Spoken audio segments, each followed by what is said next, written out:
Assalamualaikum warahmatullahi wabarakatuh. Air mancur, air kelapa diminum bersama-sama. Hari ini saya hadir di Wirid Permata. Mudah-mudahan acaranya hikmah dan barokah. Amin ya rabbal alamin. Alhamdulillah, salatu wassalamu ala Rasulillah wa ala alihi wa sahbihi wa mawala. Wala hawla wala quwwata illa billah. Subhanaka la ilma lana illa ma 'allamtana innaka antal alimul hakim. Rabbi israh li sadri wa yassir li amri wahlul 'uqdatam min lisani yafqahu qawli. Qala ta'ala fil Qur'anil Karim, bismillahirrahmanirrahim. Qul a'udzu birabbin nas, malikin nas, ilahin nas, min syarril waswasil khannas, allazi waswisu fi sudurin nas, minal jinnati wan nas. Shadaqallahul azim. Yang saya muliakan ibunda semua, karena juga ibu-ibu saya masih muda. Mungkin perasaannya aja masih muda ya. Majelis Ta'lim Asy-Syakirin, kita juga rutin wirid. Sebetulnya wirid kita khusus masalah fikih, hukum ibadah. Dan sedianya hari ini temanya tentang azan dan iqamah, karena masalah sholat semuanya sudah selesai. Jadi bab sholat saja 2 tahun baru selesai. Ya, mulai syarat sholat, rukun sholat, yang membatalkan sholat, semua hal-hal yang berkaitan dengan sholat, alhamdulillah sudah selesai semuanya. Dan di sini juga hadir dari Mushola Al-Abrar, sering juga saya wirid di situ. Satu lagi dari Mushola Al-Mu'tasim. Ingat saya Bu, yang di Al-Mu'tasim, ya, malam kapan itu saya juga wirid di sana. Kemudian Jabal Rahmah, ini yang paling dekat dengan rumah saya, tapi belum pernah saya wirid di situ. Pernah ditelepon tapi nggak sempat waktu itu karena banyak acara. Jadi mudah-mudahan ada lagi dari mushola mana lagi? Oh, Al-Husna, masya Allah. Marah orang Al-Husna dengan saya nanti, karena juga kita wirid rutin fikih di situ setiap Sabtu ya, Sabtu awal. Ya, mudah-mudahan semua kita diberkahi oleh Allah Subhanahu wa taala. Amin ya rabbal alamin. Maka agak bingung juga karena ceramahnya jadi umum. Ya, ceramahnya jadi umum, biasanya saya pakai kitab. Jadi kitab itu kita runut satu persatu dan kajian kita sampailah semua hal-hal yang berkaitan dengan ibadah kepada Allah Subhanahu wa taala. Tapi bagaimanapun tetap kita bersyukur, alhamdulillah, bersyukur kita kepada Allah Subhanahu wa ta'ala. Karena rasa syukur itulah yang menenangkan jiwa kita, yang menenangkan batin kita. Orang-orang yang tidak pandai bersyukur, jiwanya tidak akan tenang. Kenapa? Setiap hari merasa kekurangan dalam kehidupannya. Ibrahim bin Adham, seorang ulama yang terkenal pada zamannya, berjalan dia, ditelusuri perjalanan, sampailah dia sebuah pasar. Dia tengok di situ seorang pengemis. Pengemis tadi cacat, tangan buntung, kaki buntung, tergeletak, matanya buta, badannya semua kena penyakit kusta. Datang Ibrahim menengok. Tapi di tepi pasar itu setiap orang memberi dia roti. Jadi dia hanya mengharapkan makan pakai roti. Begitulah luar biasanya rezeki Allah. Tangan gak bisa makan, kaki gak bisa digerakkan, yang bisa cuman mulut. Setiap orang datang bawa roti dimasukkan ke mulutnya. Diperhatikan oleh Ibrahim bin Adham. Apa yang dia ucapkan ketika roti itu masuk ke mulutnya? Alhamdulillah ala ni'matil azimah wa atiyatil jasimah. Itulah selalu yang keluar dari mulutnya. Setiap potongan roti masuk ke mulut pengemis tadi, apa katanya? Alhamdulillah. Maha suci engkau ya Allah aku terpuji Engkau ya Allah yang telah memberikan nikmat yang besar kepadaku. Nikmat yang besar. Heran Ibrahim bin Adham. Datang pula Ibrahim, dibawanya rati, dimasukkan ke mulutnya. Muncul lagi kalimat tadi, alhamdulillahillazi atiyatin ni'matil azimah. Segala puji bagi Engkau ya Allah yang telah memberi aku nikmat yang sangat besar. Apa kata Ibrahim? Apa nikmat yang besar itu diberikan Allah kepadamu, sehingga engkau selalu bersyukur kepada Allah, tak berhenti mulutnya bersyukur. Nikmat apa yang diberikan Allah? Coba, kamu tinggal di mana? Punya rumah? Saya enggak punya rumah. Nikmat apa? Mata kamu tidak melihat, berarti seluruh nikmat itu seolah-olah dicabut. Tangan tidak punya, kaki tidak punya, mata buta, tempat tinggal tidak ada, dia tinggal di tepi jalan. Sedikit saja dia menjawab, wahai Ibrahim, kata pengemis tadi, ada dua nikmat yang Allah berikan kepadaku yang sangat besar. Apa itu? Qalbun syakir, hati yang bersyukur, walisanan zakir, dan lisan yang selalu berzikir. Keluar air mata Ibrahim bin Adham mendengarnya. Tak ada nikmat sedikit pun, cuma dua itulah, tapi luar biasa rasa syukurnya kepada Allah. Coba kita, Bu, sudah bersyukur enggak hati kita, batin kita? Nikmat banyak. Ada yang punya mobil, tangan kita lengkap, mata kita bisa menengok. Tapi kadang kita tidak mensyukuri. Jarang kita bersyukur kepada Allah. Apa syukur itu? Menggunakan seluruh nikmat yang diberikan oleh Allah kepada kita kepada jalan yang diridhai oleh Allah. Sederhana saja, tidak susah. Dikasih kaki, gunakan untuk yang baik. Dikasih mulut, gunakan bicara yang baik. Tidak usah menggosip tiap hari. Itu banyak tuh, Bu. Tapi ibu-ibu di sana, bukan ibu-ibu di sini. Ibu-ibu di sini saya tengok nggak ada yang gosip. Itu contoh mulutnya diam. Ya, jaga mulut itu. Apa bukti syukurnya? Kita gunakan untuk zikir, walisanan zakir, berzikir kepada Allah. Dan tidak penting lagi nikmat hati. Untuk apa hati itu digunakan? Untuk bersyukur. Salah satu bentuk syukur hati itu kita berbagi dengan orang lain. Karena ada tadi Jumat berbagi, saya dengar. Itu bukti syukur itu. Bagus gebrakan pengurus tadi. Ada Jumat berbagi. Itu bentuk rasa syukur atas nikmat yang diberikan oleh Allah. Jangan makan sendiri. Wa fi amwalihim haqqul lisail. Dalam harta kita itu ada hak orang lain. Percuma kita umroh berkali-kali, tidak sampai, tidak diterima Allah umrohnya. Haji berkali-kali tidak diterima. Tahajud berkali-kali tidak diterima. Kenapa tidak diterima, Ustaz? Kalau seandainya masih ada tetangga kita yang perutnya kosong. Terbayang. Kalau masih ada tetangga kita yang perutnya kosong, yang masih kelaparan. Begitulah pentingnya nikmat tadi. Makanya betullah seorang ahli sufi bermimpi dia. Apa mimpinya? Datang seorang malaikat menengokkan catatan amal. Catatan amal di dalamnya terdapat nama-nama orang yang masuk ke dalam surga Allah. Padahal dia paling rajin tahajud, rajin solat, rajin baca Quran, puasa selalu puasa Nabi Daud. Bayangkan amalannya Bapak Ibu, khatam Quran setiap hari, baca Quran.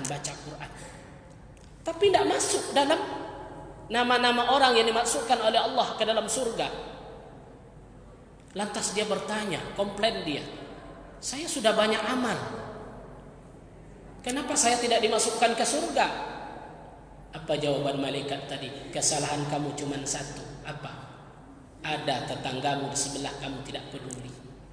Maka dalam Al-Quran itu ada istilah hablum minallah, hablum minannas. Posisinya sama. Ta'lim ini bentuk dari hablum minannas kita, menjalin silaturahim.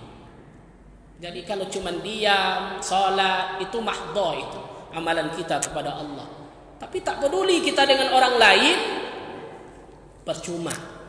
sia-sia di sisi Allah Subhanahu wa taala. Maka ini harus seimbang. Berbagi kita, bersilaturahim kita. Makanya sangat bersyukurlah kita acara hari ini bentuk menunjukkan rasa syukur kita kepada Allah Subhanahu wa taala. Maka bentuk rasa syukur tadi juga qalbun zakir. Hati yang berzikir kepada Allah. Jangan kosongkan hati kita. Ya di Al-Mu'tasim baru saya bilang kemarin, kita ini punya dua Bapak, Ibu-ibu rahimakumullah. Ada jiwa, ada raga. Ibu mau sehat enggak jiwa raganya? Duluan mana kita bilang? Jiwa dulu atau raga? Jarang orang bilang raga dan jiwa. Yang penting sehat jiwa. Sehat jiwa raganya. Berarti ada dua di situ. Ada jiwa, ada raga. Cuman kadang-kadang kita sibuk memperhatikan raga kita. Tidak memperdulikan jiwa. Wajah yang cantik, jiwa atau raga? Raga atau jiwa? Raga. Sibuk kita, coba muncul sedikit jerawat di sini, heboh ke dokter. Betul tak? Bintik hitam muncul di sini, malu. Bedak ibu harganya berapa? Saya heran juga nengok istri saya, mahal kali. Ada yang sampai 500 satu paket, betul tak? Sedekah 25.000. Sedekah jiwa atau raga? Jiwa. Yang 500.000 raga atau jiwa? Mana yang kita dahulukan? Raga kan? Jadi kita kadang-kadang melihat disibukkan oleh raga kita, tapi kadang-kadang kita tidak memperhatikan jiwa kita. Rumah bagus, jiwa atau raga? Raga juga. Sibuk kita mencat rumah tiap hari tidak selesai-selesai. Pakaian ibu hari ini jiwa atau raga? Masih raga. Sibuk kita membeli baju sampai harganya 1 juta. Ibu-ibu jangan main-main. Sampai harganya 1 juta. Impaknya berapa? 20.000. Masya Allah. Padahal tadi dia berbicara sehat jiwa dan dia dahulukan jiwanya. Kalau begitu berarti terbalik, kita dahulukan raga, sehat raga dan jiwa. Maka jiwa tadi diisi dengan zikir dan amalan kepada Allah. Makanya para ulama mengatakan hati yang berzikir itu kamatsalil hayy wal mait, seperti orang mati dan orang hidup. Orang yang berzikir kepada Allah berarti dia hidup. Orang yang tidak berzikir mati. Saya tanya ibu-ibu. Ibu-ibu berzikir enggak? Zikir. Zikir itu banyak, Bu. Salat, baca Quran, itu dalam rangka zikir kepada Allah. Berarti kalau ibu berzikir, berarti ibu hidup. Ada kadang-kadang istrinya berzikir, suaminya tidak berzikir. Berarti ibu tidur dengan orang. Itu ibu yang bilang tuh. Itu bukan saya tuh. Iko sampai di rumah, Iko kan suaminya jarang sholat. Lah tidur awak dengan orang mati. Jangan marahin saya, komplain pula nanti kan. Kita balik sekarang. Suaminya berzikir, istrinya sibuk media sosial, tidak pernah berzikir. Berarti dia tidur dengan orang istrinya yang mati. Jadi hati-hati, hidupkan jiwa kita ini. Bagaimana menghidupkan jiwa kita? Itulah perbanyak amalan-amalan kita. Amalan-amalan batin, amalan-amalan kita kepada Allah. Maka yang perlu kita jaga itu adalah hati kita, karena banyak yang merusak hati tersebut. Al-Quran yang paling merusak hati itu, Bu, adalah su'zon. Su'zon itu apa bahasa kitanya? Buruk sangka. Al-Quran saja mengatakan, ya ayyuhallazina amanu jtanibu katsiran minaz-zann. Hai orang-orang beriman, jauhilah olehmu sifat prasangka. Bukan buruk sangka, prasangka saja tidak boleh. Ya, baru prasangka tidak boleh. Kita harus baik sangka. Ada analogi, seorang anak dia punya apel 2. Apel itu 2 dia punya bapak ibu. Ketika dia datang ke ibunya, wahai ibu, anak kecil datang ke ibunya, apelnya 2. Dia mau memberikan kepada ibunya tadi apel yang 2 tadi. Apa kerjaan anak tadi? Dia ambil apel 1, dia gigit, dia makan. Habis itu dia ambil lagi apel 1 tadi, dia makan. Kira-kira gimana perasaan ibunya? Sedih kan? Seterusnya dia berikan apel tadi, ibu terimalah apel tadi. Dimakan oleh ibu tadi apel tadi. Kenapa anak tadi memakan 2 apel tadi? Dia ingin mencoba rasanya. Mana yang manis, itulah yang diberikan kepada ibunya. Tapi ibu sudah buruk sangka tadi. Kadang-kadang kehidupan kita seperti itu. Belum lagi apa-apa, kita sudah cepat memponis seseorang itu. Ainur ridha an kulli aibin kalilah wa ainus sukhti tubdil masawi, di dalam kitab Minhajul Abidin. Ainur ridha an kulli aibin kalilah, mata yang cinta, mata yang suka, mata yang mengidolakan seseorang akan menghapus semua kekurangan orang tadi. Ibu punya teman dekat, kesalahannya pun pasti tidak nampak. Kenapa? Kita saling suka. Wa ainur ridha an kulli aibin kalilah wa ainus sukhti tubdil masawi. Mata yang benci, meskipun aib sedikit, dia akan besar. Itu banyak di majelis taklim daerah sana, di kampung saya. Kenapa? Persaingan pengurus. Ibu itu begini, hendak begini. Kenapa? Karena sudah tidak suka. Muncul gosip.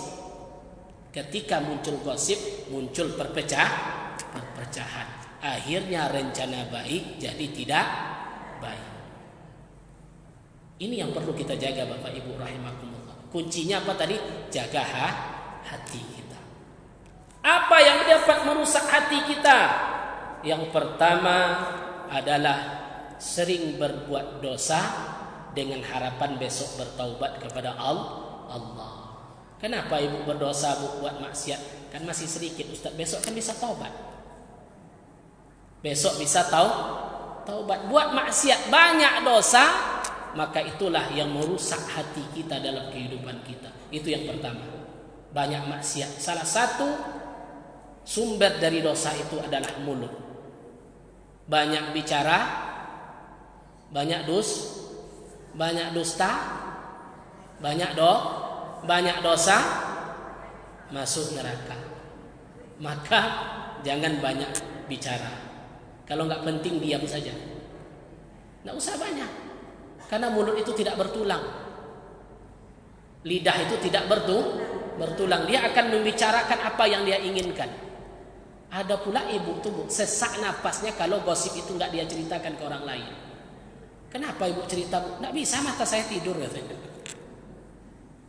Karena ada dorongan tadi, dorongan hawa nafsu tadi. Maka dosa ini jangan dipelihara. Itu yang pertama. Yang kedua, ada ilmu tapi tidak diamalkan. Apa yang kedua, Bu? Ada ilmu tapi tidak diamalkan. Yang pertama tadi banyak dosa. Itu yang merusak hati kita. Yang kedua, punya ilmu tapi tidak diamalkan. Karena hati itu masih setengah-setengah. Ketika Ustaz ceramah baca Quran, mau dia baca Quran 2-3 hari, habis itu hilang. Ketika tahu fadilah solat duha, sering dia solat duha, tapi tahan cuma sebulan, habis itu hilang lagi. Kenapa? Karena ilmu masih belum diamalkan. Dan ini perlu kita istiqomah. Ibu sudah banyak ilmunya. Ibu sudah tahu rukun solat, sudah tahu syarat sebelum solat. Kalau tidak diamalkan, solat tidak sah. Coba saya tanya, syarat sebelum solat berapa kemarin? Jamaah Syakirin sama Al-Husna yang sudah ngaji. Berapa syarat sebelum solat? Ada 5 kemarin. Yang pertama, suci dari hadas, baik hadas besar atau hadas kecil. Yang kedua, suci dari nah ingat lagi Bu, suci dari najis. Yang ketiga, mengetahui masuk waktu sholat. Yang keempat, menutup aurat. Aurat sudah kita kaji, Bu. Gimana aurat perempuan? Muka dan telapak tangan. Allahu Akbar. Ibu sujud, datang kipas angin, nampak telapak kakinya. Batal salat ibu. Karena sudah ada ilmu. Sudah ada ilmu. Maka harus diamalkan. Hati-hati kita dengan aurat kita. Yang kelima, menghadap. Alhamdulillah masih hafal, masih ingat dia. Nah, ini 5 ini ilmu mesti diamalkan dalam ibadah kita kepada Allah Subhanahu wa taala. Yang ketiga, apa yang merusak hati kita? Beramal tapi tidak ikhlas. Dia beramal tapi tidak ikhlas. Ini mudah menebaknya, Bu. Orang yang beramal tapi tidak ikhlas itu gampang. Di hadapan orang baik dia, di belakang nggak baik dia. Jadi pura-pura hidupnya. Kalau pura-pura ini nggak tenang hati kita. Maka salah satu yang merusak hati kita, beramal tidak ikhlas kepada Allah Subhanahu wa taala. Maka luruskan amal kita. Ikhlas itu apa, Bu? Murni, bersih. Ikhlas itu artinya bersih, betul-betul karena Allah. Tidak peduli kita mau diketahui orang mau tidak. Yang penting amal kita itu betul-betul kepada Allah. Ikhlas ini harus terhindar dari 2. Yang pertama riya. Riya itu apa? Ingin dilihat orang. Ibu Sianu 1 juta harus disebutkan namanya. Saya pernah nikahkan orang, Bu. Ini nikahkan orang mau ijab kabul. Saya bawa. Ketika pernikahan tadi saya bilang saksinya. Baik, buku nikah ada 5. Yang pertama ada calon suami, silakan duduk. Ada calon istri duduk. Ada wali nikah, ada saksi. Saksi kan ngasih KTP ke saya baca. Bapak Sianu saksi 1, tapi lupa menyebutkan hajinya. Langsung berubah mukanya. Pak Kua katanya, saya udah haji. Oh maaf Pak. Harus disebutkan haji. Jadi nikah itu macam-macam, ya. Karena dia sudah haji lupa kita menyebutkan saksi. Nah, ini salah satu contoh kita tidak ikhlas dalam kehidupan ini. Berarti hilang amal ibadah kita nanti. Ya, murni betul-betul karena Allah Subhanahu wa taala, tidak karena yang lain. Dan ikhlas ini sulit. Yang kedua, ikhlas itu amal itu harus terhindar dari ujub. 1 riya, yang kedua ujub. Ujub ini apa? Memuji diri sendiri. Dia ikhlas, Bu. Saya tidak mau sebutkan nama saya. Ibu berimpak ya? Iya. Berapa? 5 juta. Bilang nama ibu, tidak usah, hamba Allah saja. Baik, Ibu Sianu 1 juta, Ibu Sianu 2 juta, hamba Allah 5 juta. Datang dalam hatinya, ya Allah, saya lah yang paling alim. Berat itu. Ya, tahajud malam. Ada yang tahu nggak? Ibu bangun jam 2 malam, nggak ada yang tahu. Ibu ngambil wudhu pelan-pelan. Kenapa pelan-pelan? Takut suami bangun, nanti ikhlas hilang kepada Allah. Tidur. Allahu Akbar. Sengaja aku salat tahajud 2 rakaat karena Allah. Allahu Akbar. Ada yang tahu nggak? Satu pun manusia tidak ada yang tahu. Jam 2 malam. Assalamualaikum warahmatullah. Assalamualaikum warahmatullah. Ya Allah, mungkin cuma saya yang tahajud malam ini. Ujub. Jadi luar biasa hati kita ini. Ya, perasaan bangga terhadap diri sendiri. Maka ujub ini kuncinya adalah sifat tawaddu yang ada dalam hati kita. Maka Hasan Basri mengatakan supaya ujub kita ini hilang, ketika kita pergi keluar rumah dan kita melihat orang, camkan dalam hati kita bahwa orang itu lebih baik dari kita. Ibu beli sayur, nampak orang beli sayur.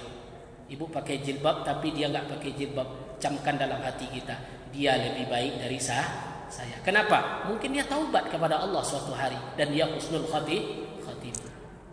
Paham Bu? Bisa enggak? Tengok dulu Ustaz katanya.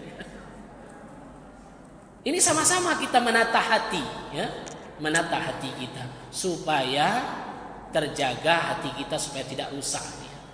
Ikhlas kepada Allah Subhanahu wa taala. Yang keempat, yang pertama yang merusak hati apa tadi? Banyak dosa. Yang kedua, berilmu tidak diamalkan. Yang ketiga, beramal tidak Yang keempat, memakan makanan yang haram.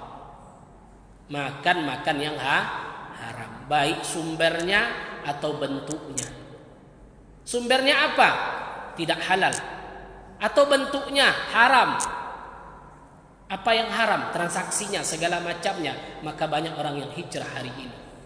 Jangan bercampur dengan riba dan subahat. Tapi lah riba orang semuanya Ustaz. Kita ikhtiar, ya. Nggak bisa kita terhindar dari bank, iya. Tapi jangan buat perbuatan riba. Saya juga ASN, saya kepala KUA, PNS, gaji juga dari bank. Tapi saya nggak minjam. Kenapa? Takut tadi. Mau juga. Ada sekarang akad syariah. Sudah ada jalan diberikan oleh Allah Subhanahu wa taala. Ada akad syariah. Kalau lata langsung Ustaz, alunasi cepat pindah. Nggak susah. Itu dosanya Ustaz, bertaubat kita kepada Allah Subhanahu wa taala. Hindarkan riba, hindarkan suap. Jangan pernah kita menyuap dalam hidup ini. Orang menyuap itu takut dia seolah-olah Allah tidak memberi rizki. Padahal tadi yang pengemis tidak bisa berbuat apa-apa, dia dapat rizki dari Allah. Apalagi kita yang hidup ini dijamin oleh Allah rizki. Kenapa kita takut? Ustaz, anak saya mau masuk ini, bayar sekian. Untuk apa? Kan rizki itu. Kita takut rizkinya nanti tidak datang dari Allah. Kalau kita percaya dengan rizki Allah, pasti Allah berikan jalan dalam kehidupan. Itu yang kita harus yakini. Jangan makan yang haram. Orang yang tidak makan yang haram, insya Allah mendapatkan hati yang tenang, berkah dia dalam kehidupannya. Idris, seorang pemuda bernama Idris. Idris ini ayahnya Imam Syafi'i. Makanya Muhammad Idris. Syafi'i itu namanya Muhammad. Idris itu nama bapak dia. Jadi Idris ini orang yang paling menjaga perutnya dari makan yang haram. Suatu hari dia ke sungai, Bu. Buah apel hanyut. Ketika apel hanyut tadi dia ambil. Karena apel hanyut, refleks. Di sungai, apel hanyut, di bawah air, dia sudah bersih, langsung makan satu gigit. Ibu umpamanya pulang kampung, mandi sungai. Kan asik itu mandi sungai. Datang durian 3 buah hanyut, kira-kira ibu apain? Diambil langsung ibu, rizki nomplok katanya. Padahal punya ibu atau tidak? Kan punya kita. Jadi temakanlah apel tadi 1 gigit, baru teringat, astagfirullahaladzim, ini bukan punya saya. Dia telusurilah sungai tadi, sampai dia ke kebun apel yang condong ke sungai, buahnya banyak. Maka dia mengatakan, pasti ini pemiliknya. Datanglah dia ke bapak tadi. Assalamualaikum Pak. Waalaikumsalam. Kebetulan saya mandi jauh di sana Pak. Ini apel hanyut. Saya makan 1 gigitan. Saya mau minta diizinkan kepada bapak. Heran orang punya kebun tadi. Kok masih ada orang seperti ini? Apa kata bapak tadi? Tidak bisa saya maafkan. Terus apa yang harus saya lakukan wahai bapak? Kamu harus bekerja di kebun apel ini selama 1 bulan. Tinggallah di tempat bapak tuh bekerja 1 bulan penuh. Setelah 1 bulan datang lagi dia ke batu bapak tuh. Pak, saya sudah kerja 1 bulan. Sudah dihalalkan gak 1 gigitan tadi? Belum kata bapak tadi. Masih belum juga. Terus apa lagi syaratnya Pak? Ada salah satu syarat lagi. Apa? Kamu harus nikah dengan anak saya. harus nikah dengan anak saya. Tapi selama sebulan di sini saya tidak nengok anak bapak di mana. Anak saya di sini, dia cacat, tak punya tangan, tidak punya kaki, dia tuli bisu. Kira-kira anak mau atau tidak? Berpikir dia, masa saya nikah dengan wanita cacat hanya karena gigitan satu buah apel? Bagaimana kamu mau nikah dengan anak saya? Karena takut kepada Allah. Dia mengatakan, baiklah Pak, saya mau nikah dengan anak Bapak. Diadakanlah walimah, ijab qabul. Idris tadi menikah. Setelah ijab qabul disuruhlah perempuan tadi keluar dari kamar. Ternyata yang keluar itu seorang wanita cantik, kakinya lengkap, tangannya lengkap, tapi tidak pernah dia menengok. Tapi kata bapak tadi cacat. Kakinya tidak pernah saya biarkan pergi ke tempat yang tidak baik. Matanya tidak saya jaga supaya dia tidak menengok yang tidak. Dia bisu. Saya ajari dia untuk selalu berzikir kepada Allah. Maka saya bilang dia itu tidak punya apa-apa. Sekali lagi saya tanyakan, wahai pemuda, kamu mau atau tidak? Mau, katanya langsung. Mau dia langsung. Kenapa? Bapak tadi kenapa dia menikahkan pemuda itu dengan anaknya? Kenapa? Apa yang dia lihat di situ, Pak? Dia menjaga makanan yang haram. Saya tanya ibu-ibu yang punya anak gadis. Datang qarim masjid, punya Honda 1, ya, kerja ngajar ngaji. Datang ke rumah ibu, Bu, saya mau melamar anak ibu. Ibu terima atau tidak? Nah, kan ada berani yang jawab. Ibu terima atau tidak? Tengok dulu. Saya tak yakin itu. Tak yakin. Saya juga nikah Bu, honor dulu. Saya menikah 2009 enggak salah, 2010 saya nikah. Gaji 300.000 sebulan. Mau juga mertua menerima saya kan untuk ijab kabulnya. Tapi alhamdulillah Allah bukakan rezeki juga. Kita juga punya kerja.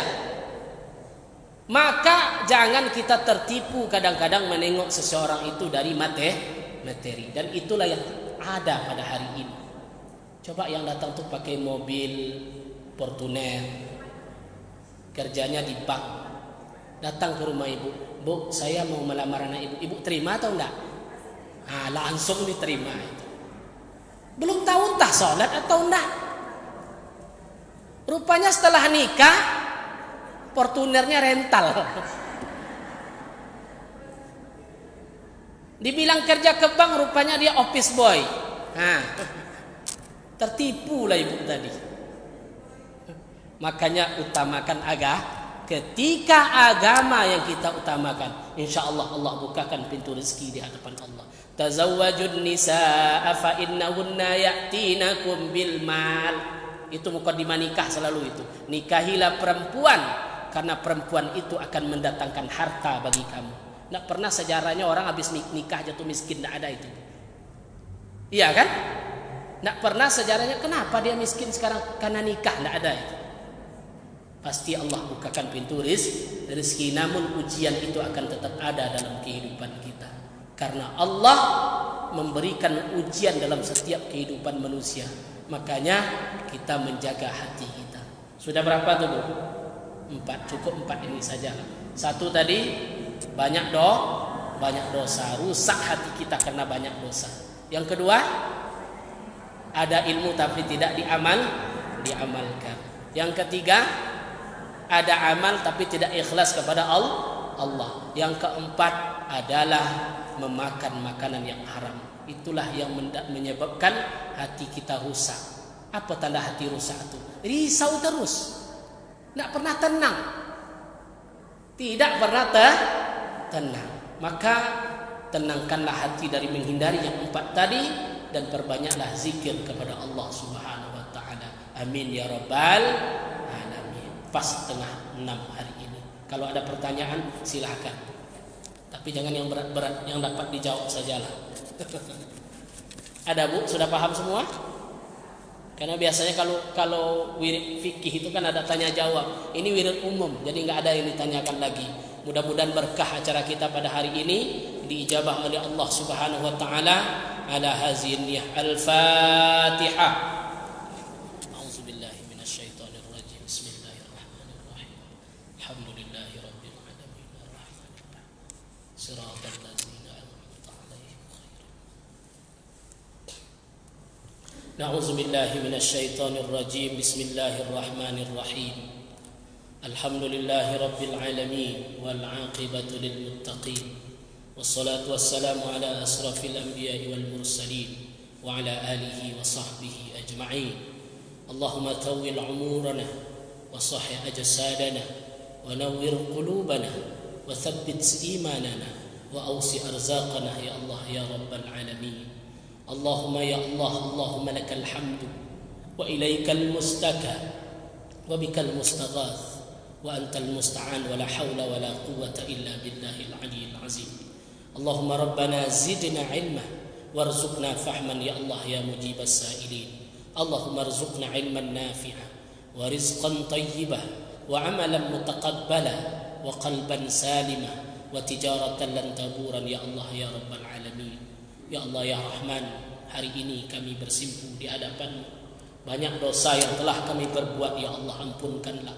Banyak maksiat yang telah terucap ya Allah, ampunkanlah dosa kami. Jadikan kami istiqamah atas amal yang baik. Jadikan kami husnul khatimah dan perlihatkan kepada kami ya Allah bahwa yang benar adalah benar. Dan kuatkan iman kami untuk mengikutinya. Dan perlihatkan kepada kami ya Allah yang batil itu adalah batil. Dan kuatkanlah hati kami untuk menjauhinya. Ya Allah ya Rahman, ampunkan dosa kami, dosa ibu bapa kami, dosa para pemimpin kami, dosa para guru kami ya Allah yang telah mendidik kami, dosa para muslimin wal muslimat wal mu'minin wal mu'minat al ahya'i minhum wal amwat birahmatika ya arhamar rahimin. Rabbana hab lana min azwajina wa zurriyyatina qurrata a'yun waj'alna lil muttaqina imama. Rabbana atina fid dunya hasanah wa fil akhirati hasanah wa qina azaban nar. Wa sallallahu ala sayyidina Muhammadin wa ala alihi wa sahbihi ajma'in walhamdulillahi rabbil alamin. Demikian ibu-ibu sekalian yang berbahagia, mohon maaf jika ada yang tersinggung. Ada yang tersinggung, Bu? Alhamdulillah, dan mudah-mudahan acara kita ini diberkahi oleh Allah Subhanahu wa taala.